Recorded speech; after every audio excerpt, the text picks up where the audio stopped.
Yep, it's happened again. Anthony Yarde builds momentum beating the geezer who fixed your mum's boiler, then the second he fights an actual elite, this happens. Now full credit to Yarde, he's clearly an absolute warrior, with the heart and bollocks of the lions in his camp. Lions in the camp! Piss poor matchmaking and a useless trainer, we'll get to him in a minute, hasn't helped at all. 1 minute he's fighting part-time Pavel from British Gas, the next he's fighting Sergey Kovalev and Arthur Beterbiev, the two most ferocious light heavyweights around.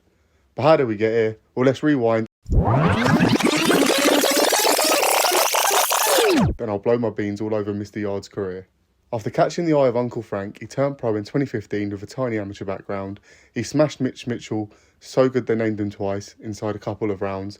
He stayed busy that year, racking up wins against opponents whose names looked like someone had just chucked a Scrabble board across the room. He steamrolled through journeyman until he got his first title shot, the Southern Area versus Chris Hobbs, treating the poor bastard like a yo-yo. He then went back to flattening padded records, dispatching Biryani, Nemeshaparavashavash and Shakalakalakabadabuk in 8 rounds combined. Casuals loved him, the looks, charisma and the highlight KOs. He was age 8 light, back when Frank and Eddie hated each other. He was gaining absolutely nothing from these fights. They went on and on and on until finally people demanded a real test. So in his 19th fight, he got one. A WBO world title shot versus Sergey Kovalev. Bloody hell, Frank, bit much, ain't it? That's like your missus saying your kid's ready to come off stabilisers, so you go and buy him a fucking tank. Fair play to Yarde though, he gave Kovalev hell and looked a punch or two from stopping him, but he couldn't quite finish the job and eventually got worn down, ending up on his back from a jab. He fell short because of awful matchmaking, zero preparation for that level, and some tit screaming absolute nonsense at him in the biggest fight of his life. Lions in the camp, come on now! Credit to him though, he bounced back against the formidable Diego Rodriguez, 48 losses in 55 fights, perfect comeback opponent. Then stopped Dex Spellman, decent but still nowhere near the experience needed. And then came Lyndon Arthur for the Commonwealth. He looked flat, let rounds slip away and ended up losing on points. He regrouped, battered no hope at Alex Ferran, whoever that is, then got the rematch with Arthur. This time he didn't mess around and stopped him in 4, getting back on track. Surely now was the time it'd take sensible fights to reach world level. Nah. He beat 5'9" Stefani Kokyov, and then, as you do, signed to fight pound for pound great Artur Beterbiev. Clearly not learning from Kovalev, they said let's do it again but much worse. Yarde gave what he could but was way out of his depth and again got broken down by someone who'd lived at the elite level for years. Back to the drawing board, failed world title attempts, the formula clearly broken. We're gonna do it anyway. We're gonna do it anyway. We're gonna do it anyway. We're gonna do it anyway! They did it again. Jorge Silva, 15 defeats by the way. How much? Down quicker than a line in Joe Parker's dressing room. Then came Marko Nikolic, another mismatch. And then a big shock, Yarde leaves Frank Warren, but stays with Tunde. And it was a bit like shitting yourself and only changing your t-shirt. He then signed with Mr. Charisma himself, Ben Shalom. There were talks of Boatsi, and then we got Ralph Wilkans. Wicked. Yarde dropped him in the first and spent the rest just taking punches with his face for a laugh and scraped a points win.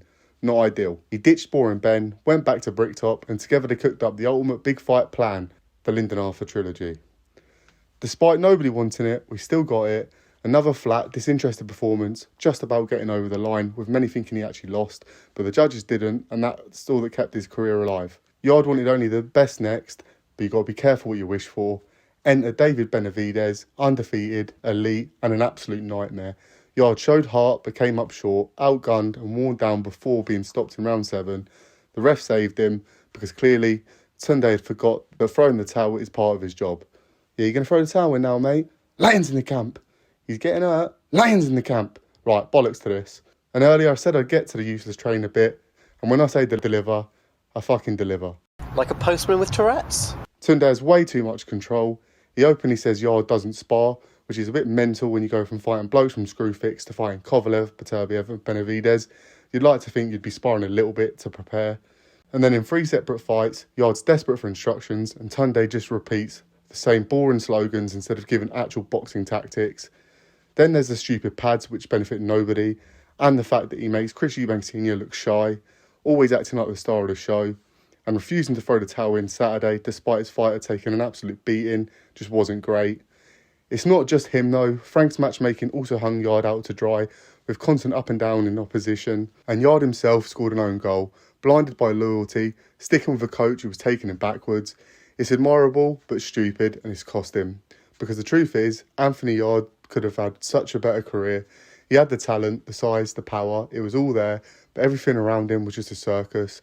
Bad matchmaking, no sparring, a trainer whose game plan was just shouting slogans. It all added up. But one thing you can't knock, the bloke's heart. He's taken harder fights than half the division combined and never bottled it. Maybe he's done, maybe he's not. But unless he finally breaks the cycle, we'll just end up coming back and saying it's happened again.